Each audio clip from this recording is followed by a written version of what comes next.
Welcome to the Franchise Woman Podcast, where passion and purpose collide, profits are made, and relationships forged. I'm Rebecca Monet, CEO and Chief Scientist at Zoracle Profiles. Today we're missing Tracy Kawa. She was called away for a family thing. So it's just Sarah Nuse and I. Am I pronouncing that right? Yes, yes. Yay. So Sarah Nuse is the founder and CEO of Tippi Toes, a nationally recognized children's dance franchise. What began as a college side hustle quickly evolved into a thriving business with locations across the U.S. Beyond Tippi Toes, Sarah is a published author, podcast host, keynote speaker, sharing her expertise in entrepreneurship, leadership, and personal growth. Her book, Destined for Greatness, serves as a roadmap for individuals striving to achieve their dreams through intentional planning and action. She has also created a collection of children's books, 9 original music albums, a plush character line, and a ballet slipper collection, all inspired by her passion for sparking joy in children's lives. Oh my gosh, Sarah, I can't wait to learn more about you. So, welcome to the show. Thank you for having me. I'm so excited to be here. This is going to be so fun. So let me start with the big bodacious question. If you had a message to the world Mhm. about business, about life, about dance, about women, what would that message be? I love that question. My message is the same that I wrote in my book, but is taking action on our dreams. A lot of times we have dreams in our heart and we think about it a lot, but we don't take action towards them. And so developing daily disciplines that will allow you to reach your goals and then just see, what happens from there is my biggest takeaway. I think that's a big deal because I think we have a lot of dreamers out there, entrepreneurs, people that want to be successful. But those daily disciplines, as you call them, isn't so easy for many folks. They can be driven by passion, but not discipline. So how does one do that? And was it natural for you to do that? So it was not natural. I am ADD. I'm like God wired me very different. Like, I have lots of interests. But what I've learned over my time of running Tippy Toes is the key is those small daily deposits have equaled great success. And I think a lot of times people think about that one moment, like that defining moment. A lot of people will say, like, what was your defining moment? For me, I can't even say there was one because it's been small daily deposits that equal great success. And I think if to speaking to your dreamers, sifting through what is a real dream, what do you actually want to chase after with your blood, sweat, and tears? And then with that, figure out what you need to do every single day to take action. And successful people do consistently what average people do occasionally. And so if you want to be successful, be consistent with the steps to get you to your goals. So it's almost like you're taking, this is where I want to end up. And here are the 10 behaviors or actions that I need to do on a daily basis to get there. So it's Mhm. not a big thing, it's a whole lot of little things. You called it deposits almost. Mhm. Do Mhm. you actually visualize it at that? Okay, I I deposit. totally do. Yes. Well, because I just think about so many people look at Tippy Toes and they're like, wow, this is so cool. You have all these franchises and you've done all that. I'm like, I want to say, do you know how long we've been working on this? Like, it's been 26 years now of, small daily deposits, and it's me taking action and my team taking action day in and day out. And, for example, our children's music. So we have 9 albums, but it started actually because I wanted a children's television show to teach kids dance on TV. And this is before YouTube. And so I needed a theme song. So what I thought I was aiming for, the Lord took it and was like, actually, this is going to be better used in your classrooms. And so I wasn't even, it was like I thought it was something and it turned into something else after those daily deposits. And I think that happens a lot in business where we think we have the end goal or the end plan. And I was talking to you about holding it loosely. Like if you can hold it loosely and kind of see where it navigates, you can be very surprised at the success you'll have after putting in those daily deposits. So the vision with this music originally was just some kind of theme song almost, Mhm. right? Mhm. For a television show. How did you know, or again, was it just an evolution that the Lord was saying, I think this is a better direction. You're going to have a better impact on children if it's focused on Tippy Toes rather than the TV show. Well, so it was what to me felt like a failure. So I went out to California with a group of people to meet with animators, and I had dance classes happening in Oklahoma and Texas. And I thought, you know what, this would be great to get it on TV. And the people that we met with, it just was like, it felt wrong. And I think the Lord does that sometimes. He puts situations that just are uncomfortable, or you're just like, this is weird. I don't think this is going to work. And that was one of those situations. But I felt super defeated. I'm like, gosh, I mean, this was my plan. And in that moment, we had a guy that was with us, and he said, Sarah, have you ever thought about franchising? And I had never thought about franchising. And he said, well, that would be a way to impact a lot of people. Why not just try to franchise? And so it was a shift of, okay, so the That's TV show interesting. kind of went to the side and I started focusing on franchising. And then I realized, wow, we, with our original music, we stand out. And then we saw what was happening in our classes. So that's what I mean, hold it loosely. Like, we had a plan we thought was going to be perfect, but then the Lord just kind of rearranged it. And now I'm getting to work with business owners all across the country, impacting their communities where they are with our idea and with that very same theme song that I thought was going to be on TV. And so I think it's been a journey for it, but it's in that moment that I thought I was failing that the Lord just redirected the steps. What an amazing story. Had you not gone to California and pitched this idea, who knows when you would have thought, if you would have thought about Right. franchising. So it was a step, and it's giving me chills. It was a step in that journey. So it's almost, I think a lot of time this idea of disappointment Mhm.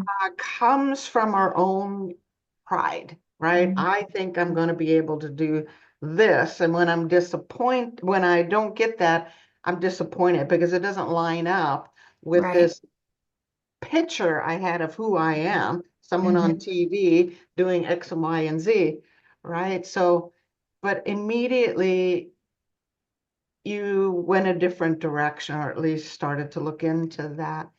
The other thing that's really interesting to me here, Sarah, is I find TV impersonal. The Mhm. idea of having a franchisee that are working with these children, that's more intimate. Wouldn't you agree?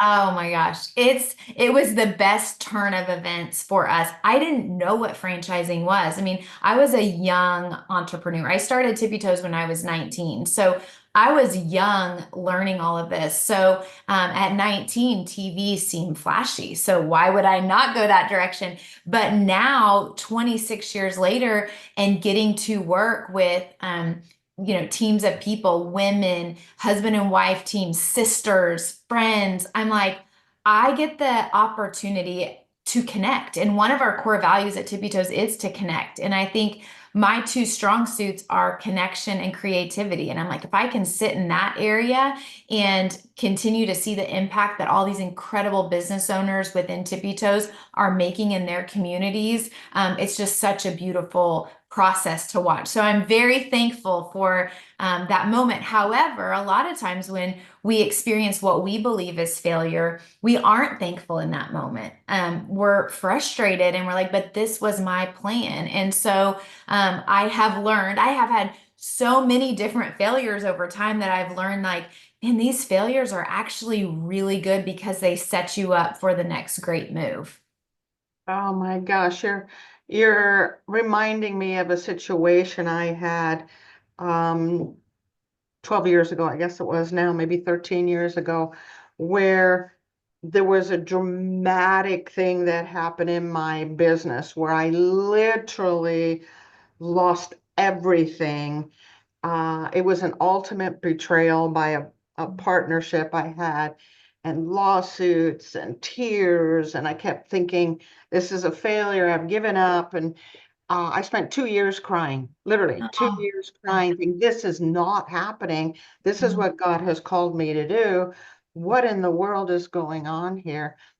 And it's interesting because that's exactly what happened. Even though I mhm, spent 2 years crying because I lost my identity, right? And lost my business. Um, thank God, right? Because he took me another direction. I remember praying and praying and praying about, oh Lord, this is my calling. Why has this been taken away from me?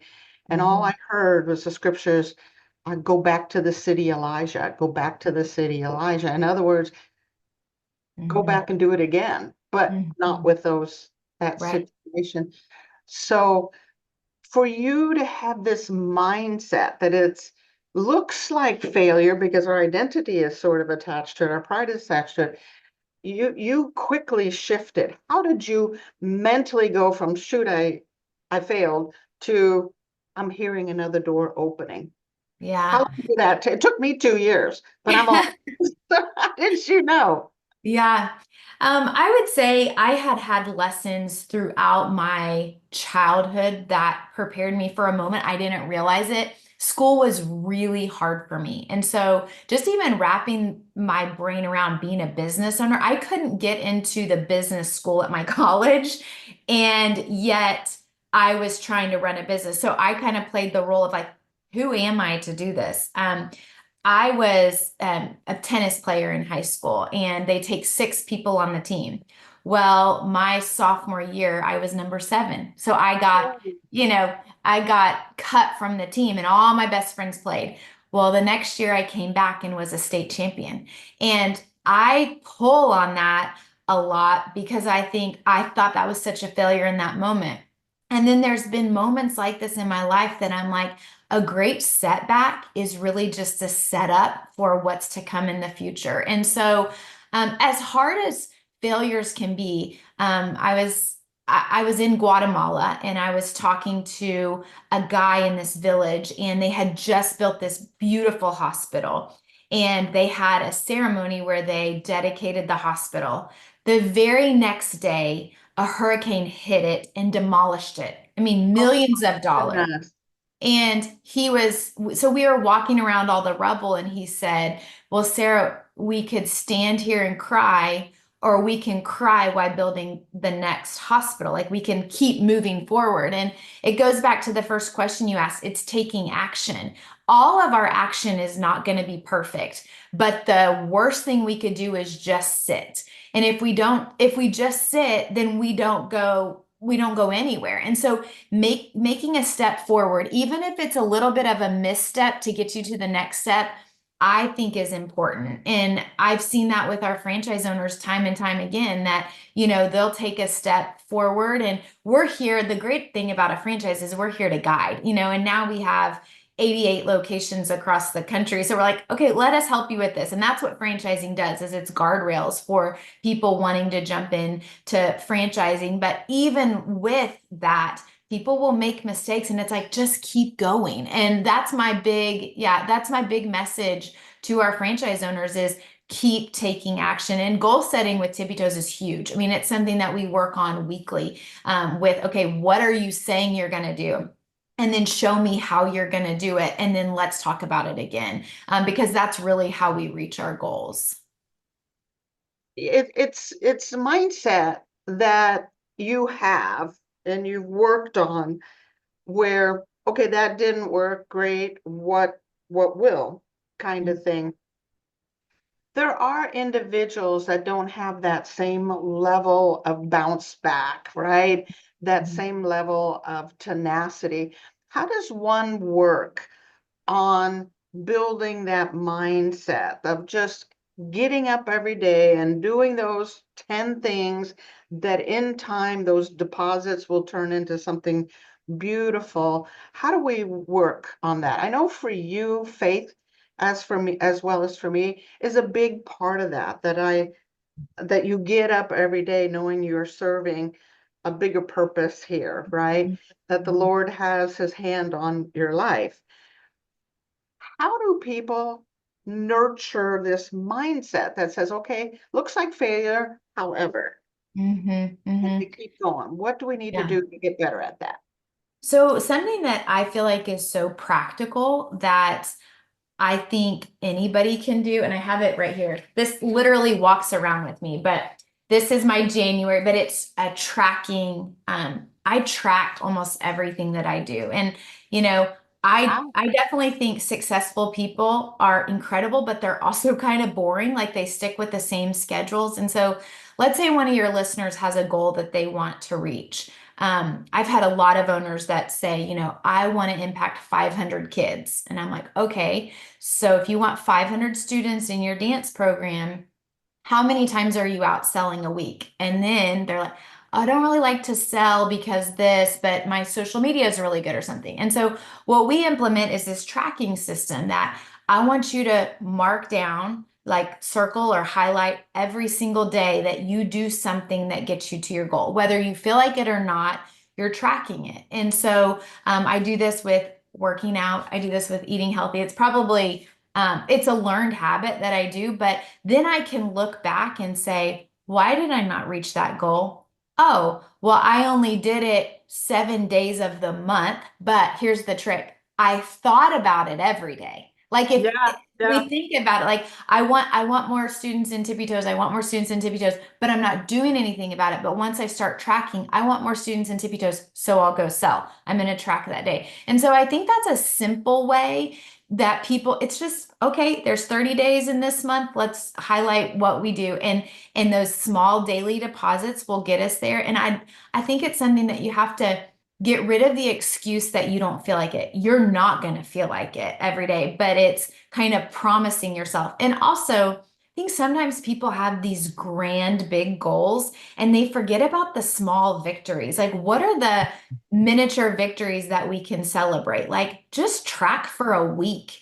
See how that is. That really is only 7 days. And then it starts to motivate you. And so I think breaking down the big goals into small goals can make it so much easier. But I think a lot of times people think of the ultimate thing, and it's like, I don't know.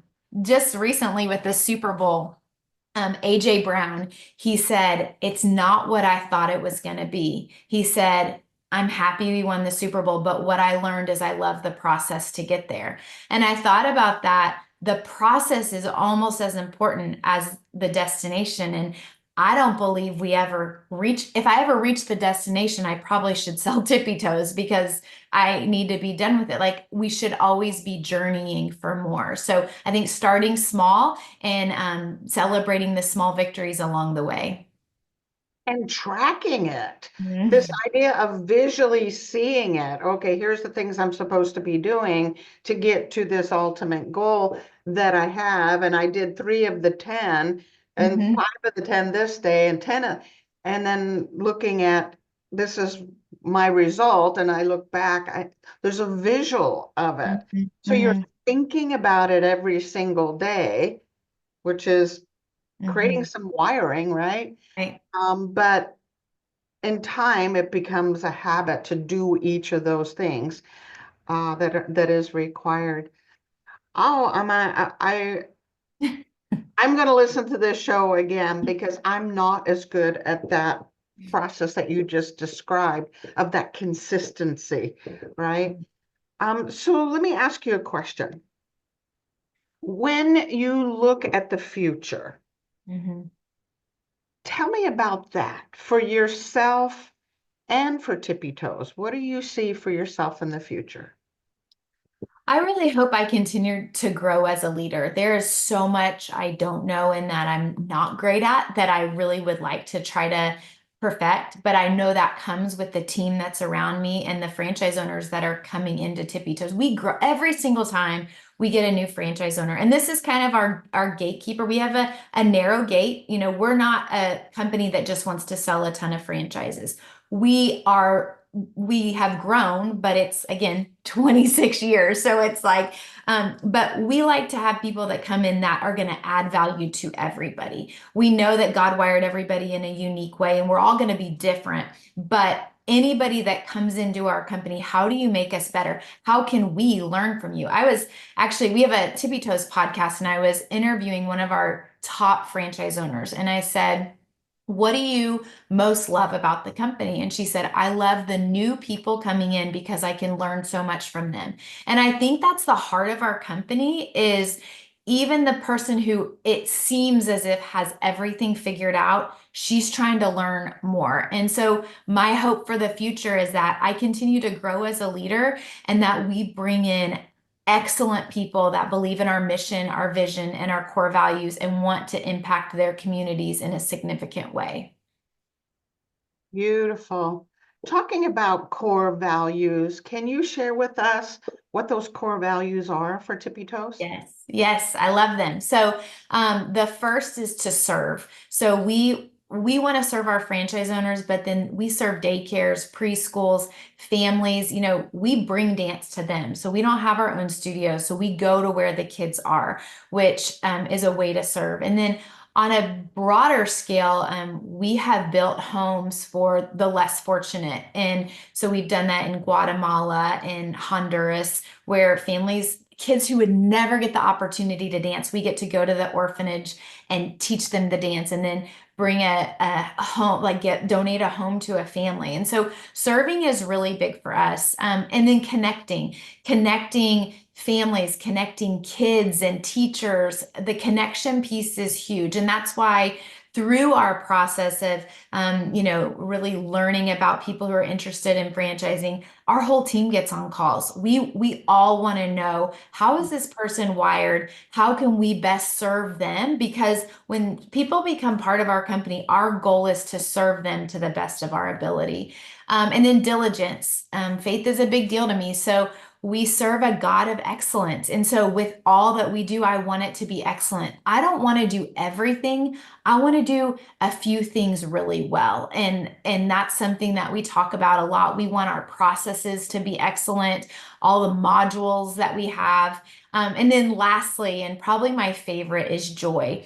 And when I look at the word joy, I think of Jesus, others, yourself. How can we bring joy to all of the kids? How can we write music that is silly and playful? How can we develop characters or write books that engage kids and just bring this imagination to life where they can feel like, they're on top of the world with whatever they're doing with Tippy Toes. And so those are our four core values that as a company, we talk about them all the time, we share them, and we really try to live them out. Wow. I remember I'm a missionary's daughter, a pastor's daughter. Oh, So I remember singing the song Jesus and Others and You. Uh, yes. so that whole idea of joy. But you're the first that's put together that makes the word joy. Oh. Isn't that funny? That's crazy. Um, this is so beautiful, so beautiful. So tell me about this idea of connection. You mentioned it as one of your giftings, connection and creativity. It's also one of the values, core values of Tippy Toes. Tell me a little bit of why that is A, your gifting, and B, what does that look like? So I grew up with parents that always made me feel loved and valued. And I know that is a gift. I know not everybody has that. But I also feel like it's my responsibility as as the people that are close to me, that they always feel loved and valued. And I think that comes with time and attention. Things that are important to our franchise owners are important to us. And so whether they think it's silly or we think it's silly, I'm like, if it's important to you, we're going to talk about it. And so that connection piece, I feel like when what my parents did for me by making me feel loved and valued. And I mean, my dad, his poor arm would hurt from holding up the spotlight when I would put on shows for my parents. Like they just had this gift. And so my hope has been that that has been something that I could do, that I shine the spotlight on others, because I believe when you have that, you gain confidence, and then you work better, and then you can pour into others. And that's what it's really about, is how can we serve our franchise owners so then they can serve the teachers, so the teachers can serve the students. It's a waterfall effect. And so, but if I make people feel insignificant and it's my way or the highway, or your idea is not good, nobody can grow or develop. And some of our best ideas have come from our franchise owners. And that's something that connection piece is huge. And really, we want them to connect with each other too. They'll get on calls and start thinking of things, and then all of a sudden we end up with another project because we're like, Yeah, oh, they yeah, they were creative and thought about this. But I think that helps us grow as a company. I think so too. What it brought up for me when you use this word connection, and it really is intertwined for you with this idea that we each have significance, we each have value. And as your father did, he put the spotlight on you, as did your mom. And now you're doing the same thing for your franchisees, and they in turn for their students and families. That feeling of feeling significant. You've been doing this 26 years. What changes have you seen in families and in children that you notice front and center? This is probably my favorite question because it's significant. We have kids that their parents will sign them up and they are hiding behind their parents' leg. Like, I don't want to talk to this lady. I don't want her to ask me a question. Like, they're shy. Like you know, Mhm. or they're in class and they're doing the same thing, maybe a parent and me class, or we're just trying to get them just to get on their spot. And in Tippy Toes, we're not trying to raise prima ballerinas at all. We're trying to instill a love of dancing kids and build confidence, positivity, and joy. And so they could be terrible dancers. We hope they get better with us, but we want them to have fun. But probably my favorite thing is seeing a kid walk in August or, September to our class. And in December, we have a show, and seeing that child up on stage. Now, sometimes they're not even dancing, but they're on stage by themselves, like they've made that progress. And then oftentimes our second recital in May, they're the ones dancing. And time again, we have stories of the confidence that is built in kids. And parents send emails like, so and so, wouldn't even talk at school or didn't do this, but on Tippy Toes Day, like everything changes. And that's really what we want, is dance has no barrier. It's like you can be whoever you want in that. And we've just seen the development of a child, and we know that our classes are able to instill confidence in children, and that's the biggest return on investment for us. And that's the greatest joy for us as, leaders, is to see that happening. So true. I remember taking my daughter to her first dance lesson, and she would not get on the floor with the other kids.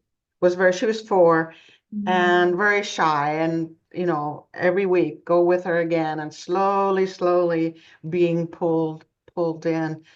What a beautiful thing you're doing for these children. Thank Things that they'll take with them long into their adult life, right? you. That confidence, that self-expression, that creativity, that sense of connection and community, that is being taught almost vicariously, right? It's being taught. What do Thank you. you see as the biggest obstacle for parents and for children in today's world? Well, I think it's changed over time, but I would say, um, as great as technology is, I believe that technology has not ruined, but inhibited our kids' imaginations. There's no time to be bored. When I was bored, I would teach a class to imaginary kids dance. Like in my, in my room, I would set, stuffed animals up, or I would create something. I would start playing store or office or things like that. And I think toddlers probably do, but even now, if there's any time that a child doesn't have something that they're doing, a lot of times technology is given to them and it stunts our imagination. And so I think that's probably the biggest challenge. And that's why I feel so called to do what we do. And we have a song called Blue Bubble Gum. And so there's a blue bubble gum tree. And in class, we're like, oh, do you see the blue bubble gum? And all the kids are like, yes, I do. And if a parent's watching, a lot of times they're like, what's going on? But the kids see it because kids have these imaginations. And so I think that's one of the things that we're trying to combat is come into class. There's no technology. There's a time to just be silly, to listen to fun music, and to engage in imaginative world. And I think that enhances all of our creativity. And so that would be my wish is that we could pull back on that a little bit, but I think technology is far ahead of me, so it probably won't. So true. It's interesting at Zorkel, we measure emotional and social intelligence markers and many other markers. And one of the markers is around innovation and creativity. And we are noticing that innovation markers are dropping. Wow. Um, and to me, that is sad because creativity and innovation is a competitive advantage, especially if Right. you're growing a business. You need in those early stages a lot of innovation, a lot of creativity.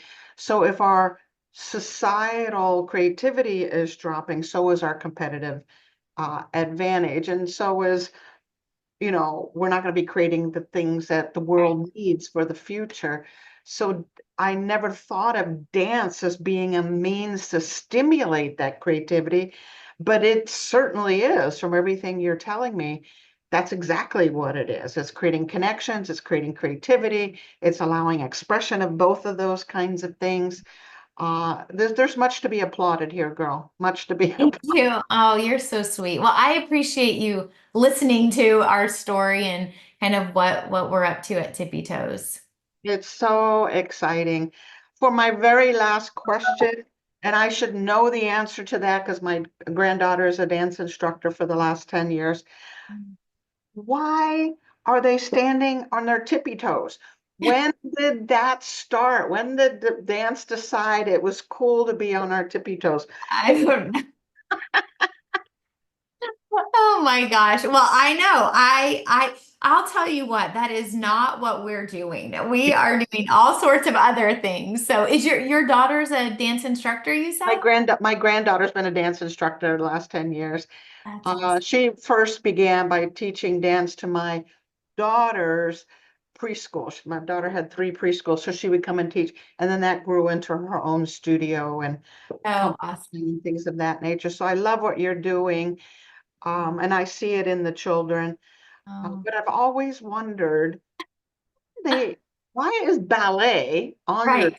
toes? I just, Toes. No, I know. I know. I mean, it's gorgeous and it's elegant. Mm. Um, So anyway, I want to thank you for being here. Let our audience know how they can learn more about Tippy Toes franchise and get in contact with you. Yes. So our website is tippytoesdance.com. And then if people want more stories, we have a podcast called Tippy Toes Behind the Curtain, and it kind of goes through who we are, who's part of our company. Franchise owners are on talking about their experience, but I think it gives people a really great peek inside of the window or peek behind the curtain on what's happening with Tippy Toes. And so those are a couple ways to learn more about our company. Wonderful. Thanks again. You were very inspiring to me. The only thing I could find to write on, I am I'm taking notes over here.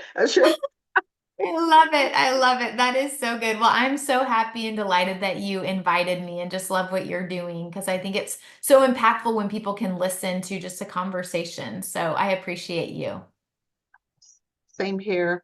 And to those of you listening today to Sarah Nuse interview, make sure to like, comment, share. Very inspirational. And we'll see you next week on another episode of the Franchise Woman Podcast.